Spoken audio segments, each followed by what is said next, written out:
1000 દરની નોટો કે જે રદ કરી દીધી છે, ચલણમાંથી કાઢી નાખી છે,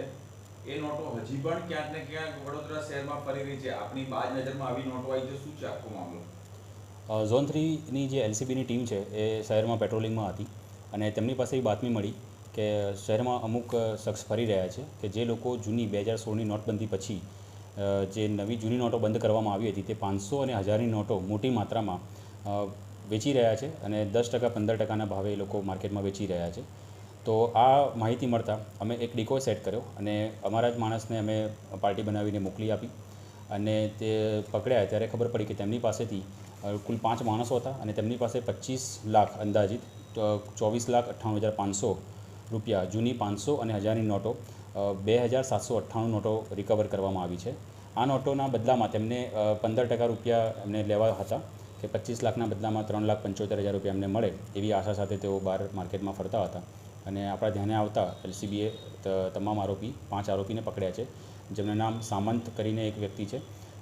નાતાભાઈ ભરવાડ, મુકેશભાઈ ભરવાડ, અહેમદ મંસૂરી, વજેકણ ભરવાડ.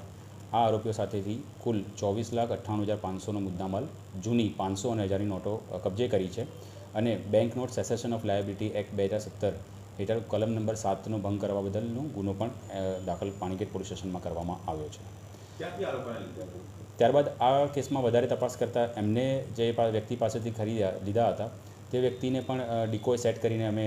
ફરીથી એલસીબીએ મહેનત કરી અને એક ડિકોય સેટ કર્યો અને જેનું નામ છે અશોકભાઈ કાંટાવાળા. તેને બોલાવવામાં આવ્યા અને તેમને વિશ્વાસમાં લેવામાં આવ્યા કે તેમને જે 15% જોઈએ છે તે મળશે અને તેના આધારે એક ડિકોય સેટ કરીને તેમની પાસેથી કુલ 50 લાખ રૂપિયા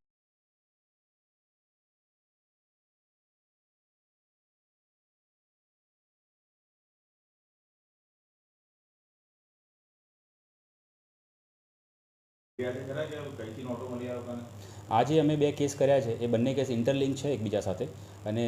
જે મેઇન અશોકભાઈ કરીને છે તેમની પાસેથી આ મુદ્દામાલ મળ્યો હતો. એમને એવું કહેવું છે એ પોતે જમીન દલાલીનું કામ કરે છે અને જે તે સમયે એમની પાસે પૈસા પડ્યા હતા એ પૈસા હવે માર્કેટમાં એ કાઢવા નીકળ્યા છે તેવું એમના નિવેદનમાં હજુ સુધી જણાવે છે. આમ નાગરિકને છેલ્લો શું આપણે વિનંતી કરશો આપના દ્વારા કોઈ એક મેસેજ?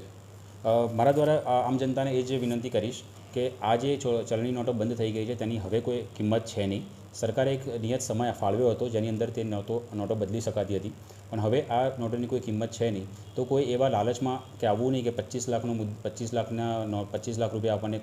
3 લાખ 4 લાખમાં મળે છે તો હું લઈ લઉં, એવી કોઈ લોભ લાલચમાં પડવું જોઈએ નહીં. અને આવી કોઈ પણ બનાવ કે કોઈ પણ ઘટના આપણી સામે આવે છે કે કોઈ આપણી સામે પૈસાની ડિમાન્ડ કરે છે યા તો પૈસા મારી પાસે છે તારે લેવા હોય તો કે એવી કોઈ ડિમાન્ડ આપણી સામે